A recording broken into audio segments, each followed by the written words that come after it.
تو یہاں پر ماں کو بھی سلس ملے گا. یہ بھائی کے سلسلے میں یہ ہے کہ یہ بھائی اسبا بن جائے گا.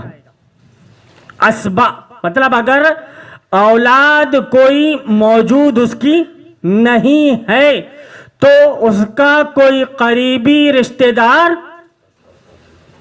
اس کا کوئی قریبی رشتہ دار یعنی باپ نہیں، بھائی اس کا، یا پھر بھائی کے بچے، اگر بھائی نہیں ہے بھائی کی جگہ میں اس کے بچے ہیں، بھائی کی جگہ میں اس کے بچے ہیں تو وہ اسبا بن جائیں گے. اور اسبا کے لیے یہ اصول ہے کہ یہ دونوں کے درمیان میراث کے تقسیم ہو جانے کے بعد میں اس کا جو حصہ تھا اس کو مل گیا، اس کا جو حصہ تھا اس کو مل گیا، باقی کا جو کچھ بھی بچتا ہے سب اسبا کا ہوتا ہے. باقی کا جو کچھ بھی بچتا ہے وہ کس کا ہوتا ہے؟ اسبا کا ہوتا ہے. اسبا میں صرف اس کا بھی یہ ایک بھائی ہے. اب یہاں پر اور بھائیوں کی تعداد زیادہ ہو تو یہ ان بھائیوں میں برابر تقسیم ہو جائے گا. تو یہاں پر ہم نے دیکھا کہ یہ ربع ہے، اس کے ساتھ میں سلس ملا، 1/3 ملا. یہ ربع سلس کے ساتھ میں مل گیا، یا تینوں میں سے کسی ایک، تینوں سے مل گیا یا کسی ایک سے ملا، تو مسئلہ کتنے سے بنے گا؟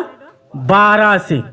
اب ہم نے اس کی کل جائیداد کے 12 حصے کر دیے تو آپ نے چوتھائی حصہ جو بیوی کو دینا ہے 3 چوکو 12، مطلب 4 کا پہاڑا آپ نے 3 کا پہاڑا آپ نے 4 بار پڑھا، 3 کا پہاڑا آپ نے 4 بار پڑھا تو 1/4 ہو گیا اس کا.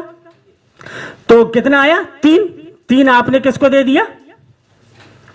بیوی کو دے دیا 3 حصے 12 حصوں میں سے. اب سلس تو یہاں پر آپ نے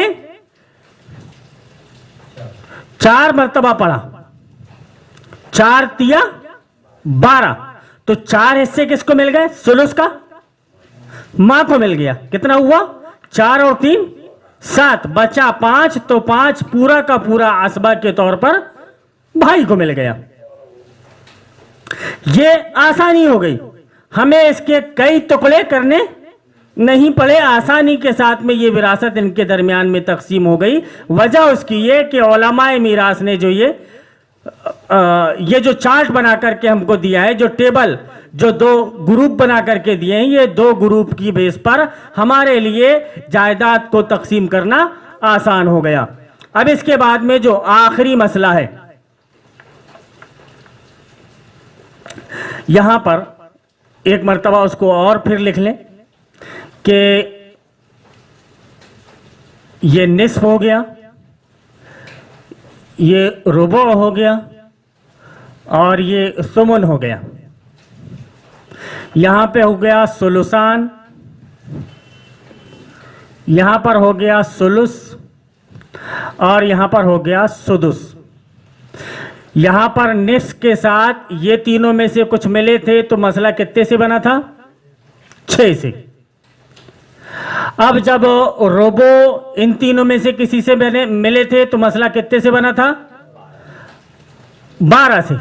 اب مسئلہ ہمارے سامنے ہے کہ جب ثمن ان تینوں میں سے کسی سے ملے تو مسئلہ کتنے سے بنے گا؟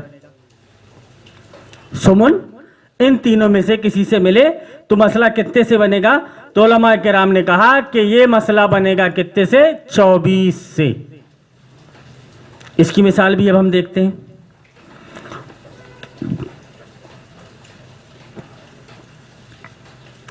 یہ میت ہے. اب یہاں پر یہ اس کی 2 بیٹیاں ہیں. کتنی بیٹیاں ہیں؟ 2 بیٹیاں ہیں. یہاں پر اس کی ماں ہے میت کی، اور یہاں پر اس کا بھائی، اور یہ اس کی بیوی، یہ اس کی بیوی. اب وراثت کو آپ کو تقسیم کرنا ہے.